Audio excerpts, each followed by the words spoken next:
Alors, Rabbi Yosef, regardez. Vous devriez faire à l'odon, Rabbi Yosef.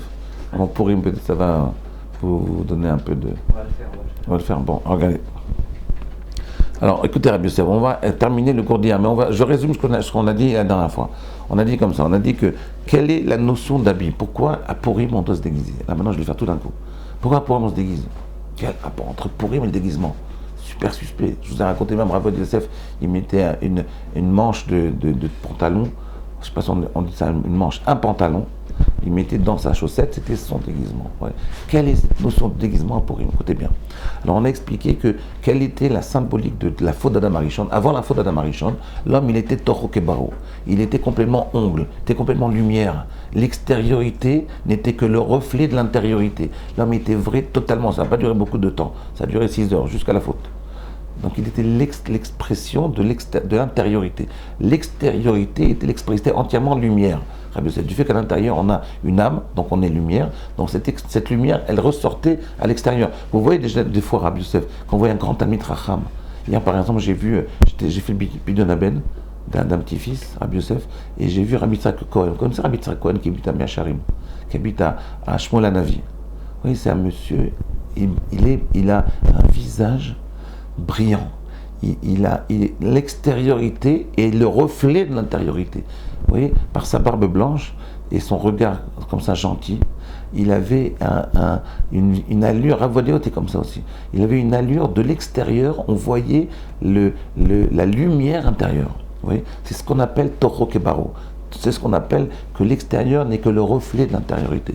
Après la faute, ce qui s'est passé, c'est que l'extérieur et l'intérieur a été déconnecté. L'extérieur est déconnecté de l'intérieur. Donc l'extérieur ne peut plus dévoiler l'intériorité. L'extérieur, elle joue son jeu tout seul, et l'intériorité reste intériorité. L'extérieur devient un mensonge. On peut maintenant cacher notre intériorité. On est devenu opaque. C'est-à-dire que l'extériorité, elle cache l'intériorité. On peut se la jouer extérieurement, mais à l'intérieur, on est pourri. Vous comprenez? Et donc, qu'est-ce qu'il a fait l'homme? Dès qu'il a fauté, il s'est couvert de feuilles de figuier. Donc c'est quoi la notion d'habit? La notion d'habit, c'est cacher l'extérieur, c'est cacher ce mensonge, c'est cacher cette nouvelle réalité qui est un mensonge. L'extérieur ne symbolise plus l'intériorité. Donc l'extérieur peut devenir complètement du fake news. D'accord? Donc l'extérieur est fake news, on cache le fake news par les habits, et l'intériorité, il reste l'intériorité, et on a du mal à le dévoiler. D'accord? Maintenant, qu'est-ce qu'on a fait, nous? Qu'est-ce que le monde occidental a fait? Enfin, peut-être oriental aussi, mais un peu moins. C'est qu'on a utilisé l'habit comme moyen de pritzout, comme moyen de dépravation. C'est quoi cette dépravation? C'est par l'habit de mode, on non seulement ne cache pas l'extériorité, mais on met en valeur l'extériorité. On hypertrophie le mensonge. Oui, c'est ça le principe. On hypertrophie le mensonge parce qu'on met en valeur l'extérieur. On met en valeur cette séparation entre l'intérieur et l'extériorité, et on met en valeur l'extériorité qui est le mensonge. D'accord? C'est ça le principe. Alors, on a posé hier, on a demandé, mais je ne comprends pas. Pourquoi l'habit Talmid Racham? L'habit, il y a aussi une connotation positive dans l'habillement. Ce n'est pas que une connotation d'extériorisation et d'hypertrophie du mensonge. Il y a également une valeur, il y a également un facteur, une facette positive de l'habillement. Quelle est cette facette-là? Alors écoutez bien, Yosef. En réalité, quel est le tikkun de la faute d'Adam Arishon? Le tikkun de la faute d'Adam Arishon, qu'est-ce que c'est? C'est que l'extérieur et l'extérieur ont été déconnectés. Maintenant, l'extérieur, il symbolise le mensonge. Comment on répare cette faute-là, la faute d'Adam Arishon, à Purim? Comment on fait?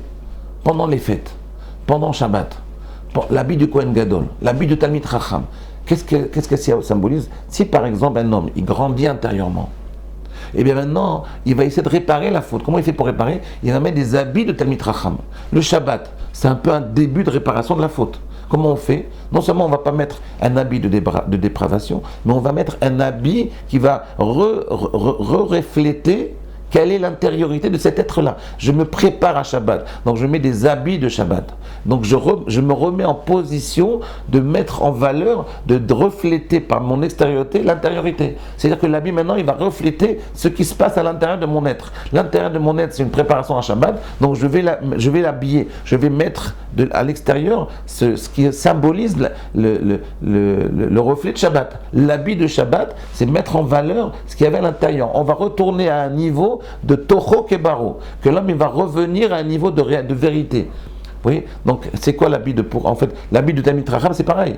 C'est quoi l'habit de Talmid Chacham? Qu'est-ce qu'on fait? Il y a un homme, il a étudié pendant 20 ans, 25 ans, et donc il a une intériorité qui a grandi, qui s'est développée, qui s'est rapprochée d'Akadosh Baruch Hu. Et on lui dit, tu vas maintenant réparer la faute, tu vas le montrer. Ce n'est pas de l'exhibitionnisme, au contraire. On va maintenant montrer que l'intérieur, il est reflété extérieurement. Par quoi? Peut-être pas par la peau parce qu'elle reste opaque, mais par l'habillement. Oui, c'est ça Shabbat, c'est ça l'habit de Talmid Chacham, c'est ça et c'est quoi Purim? Alors quel rapport avec Purim? Alors c'est très simple, c'est que Purim, en réalité, c'est la prise de conscience, on se déguise, on s'habille en clown. Pourquoi? Pour dire, en réalité, j'ai pris conscience à Purim, et c'est ça le début de la réparation. La réparation, c'est de prendre conscience que je me déguise. Parce que la plupart d'entre nous, on se la joue. On vit dans un fake news total. On pense que notre extérieur, il symbolise l'intérieur. Quand vous allez dans une banque, vous voyez un type super bien habillé. Pensez, ce mec-là, il est glatt, il est halak. Comment on traduit halak? Il est lisse, il est top, il est super bien habillé. Mais en réalité, peut-être pas. Alors à Purim, on prend conscience. On est tous un peu dans le mensonge. C'est la conséquence de la faute. Donc à Purim, avant de réparer le mensonge, on prend conscience qu'on est dans le mensonge. Donc on se déguise. On dit voilà, je prends conscience que je suis un clown. Que extérieurement, en réalité, je suis un clown. À ce moment-là, quand on prend conscience de notre petitesse, alors à ce moment-là, on peut commencer à réparer et réaliser l'intériorité, la puissance, la grandeur de l'intériorité de mon être. Voilà, c'est comme ça que ça marche. Vous voyez, Rabbi Yosef, je ne sais pas si vous étiez avec moi, mais je sentais que oui. Allez, passez de bonnes fêtes de Purim, qu'Akadosh Baruch Hu vous aide. Je ne sais pas, c'est pas encore Purim maintenant, non, on a le temps encore. Mais préparez-vous, c'est un kiff. Purim, Adar, c'est la Simcha. Préparez-vous à être sa mère. Apprenez à être sa mère. À demain.